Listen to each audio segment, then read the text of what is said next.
Hashama harka bunee kabajamtoota fi hordoftoota ilmaan Oromoo kan YouTube hayyuu vaayil guyyaa dhaqala paartii 2 qoosaa fi baacoo teenya walitti deemneeti jiraa jechuudha. Isin irraa ta'u maal jetti? Isin irratti mee isinitti haayimu. Guyyaa tokko Haile Sillaasee ni beektan jeeti yaada. Yeroo duriif qarshii takka isaa fooqii sadaffaara yeroo qarshiin takka jala gara fooqii tokkoffaatti jala gabbutee jechuudha. Yeroo gabbutu Haile Sillaaseen akka fiiguun gara fooqii takkaffaa gabbu'ee qarshii tana barbaadutti seene. Xiyyaan tokko isa kana Haile Sillaaseen kun qorqodaa ta'uusaa ni beekaa jechuudha. Guraagtichi tokko yeroo beeku ni beeka qorqodaa ta'uusaa beeka Haile Sillaasee. Kanaaf isa barbaadu jiru xiyyaan san dhufee Haile Sillaasee maaliif maal akkanatti barbaaddaa maal bachiitte jedhee yeroo ni gaafatu Haile Sillaasee qarshii takka naaf fooqii sadaffaara yeroo gara fooqii tokkoffaa lafatti na ilaaluutti saniif hin barbaadu jira argitee jee Haile Sillaaseen yeroo gaafatu hiyyaan qorqodaa ta'uusaa beekuun yoo maal jee deebiseef gaarii akkam jee ni beeytanii qorqodaa ta'uusaa waan beekuuf jechuudha tariyaatti dura dhufuun dhabdu qarshii tana ganaarra dhufu jirti eeggadhu dhufuun dhabdu jee qorqodaasaa waan beekuuf jechuudha qoosa teenya peejii 2 peejii 2 tunoo maal jetti gaafa kaan ni beeyta karanjii yeroo Ameerikaadhaan dhuftee Itoophiyaa tana keessa jiraattu Itoophiyaan kun gaazexaa fuudhee yeroo haramii mana bichaanii deemu ha dubbisu deeman itti fakkaatti jechuudha.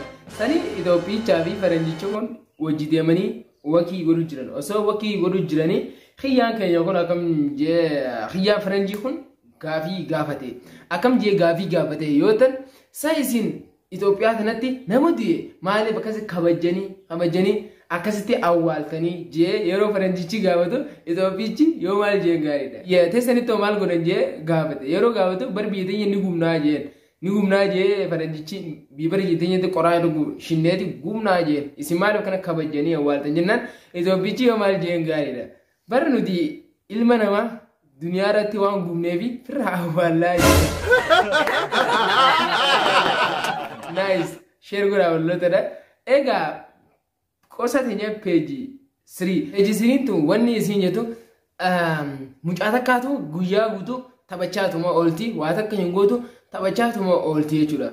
Ijoollee reetiiftu wajjin taphachaa oolti osuma taphachaa jirtu guyyaa kaan jechuudha. Jirtu mucaa tokko bira taphatti mucaan tokko san qarshii takka kanneefi muka horii jaan jechuudha. Muka horteeti galti galgala qarshii kudhan fudhattee jechuudha. Yeroo qarshii kudhan fudhattee haadha sii galtu haadha siitti qarshii kudhan fudhadheetiin dhufee jettee eenyu si kanne mucaa ollaa keenyaa kaabaluu san jettee yeroo mucattiin himtuuf jechuudha. Mucaan san badaadhaa kamii qarshii kudhan siif kannuu danda'e jettee haasofsiifte. Yeroo kana mucaanis qarshii kudhan kor naa kanneetiin qarshii kudhan san muka gubbee qarshii kudhan san fudhadhee akkasitti galaa jira jettee ulii hin korinii koruu fi hin qabdu yeroo itti muka hortu sanii mucaan san paantii ta'e waan laalee fi qarshii kudhan siif kanne jetteeti mucaa haati guyyaa duraa gorsitee gallakiftee jechuudha. Yeroo isin gorsitee gallakiftu guyyaa lamaffaattis bakka reessan ni dheeyite mucaan. Yeroo dheeytu ammaasis maal goote qarshii kudhan kanneetii fi horii jeen jechuudha. Mucaanis guyyaa kaan akkam goote paantitee laalaan korin haati waan jetteef cal jettee qarshii kudhan san jechuudha fudhattee hortee buutee ammaas gara haadhasii galtee jechuudha. Haati siitii qaraan tana isaa fiddeettanii baay'ee itti aartee dallantee nama akkanaa dhaluu siitiifuu aartee jechuudha. Maaliif horteenaan saa haadhatiyya akkaanan godhe na hubattee akkaanan godhe jetteeni akkamitti akkaanan godhe na hubattee ana tanaa na dhaluu jetti baay'ee gammaddaa jetteen haatiin mucaan jechuudha. Yeroo jetteen mee intalli maal goote jettee haati itti siitee gurra itti bantee caqafachuu eegalte jechuudha. Yeroo isin eegaltu mucaa maal jetteen ni beektanii akka deengaddaatti qarshii kudhan naaf kannee akka paantiitti ilaaluuf qarshii kudhan naaf kannee muka waan na qorseef guyyaa irraa kan wajjin koree akka inni waan laalu dhabuuf jetteeni mucaanis deebisee haati guutana gaggaba haala'u jechuudha. Egaa chaanala keenya subscribe share godhaadha. Hamma paartii 3dha walitti deebinutti viidiyoo biraatiin jechuudha. Viidiyoo keenya like godhaa YouTube keenya subscribe godhaa. Bye bye.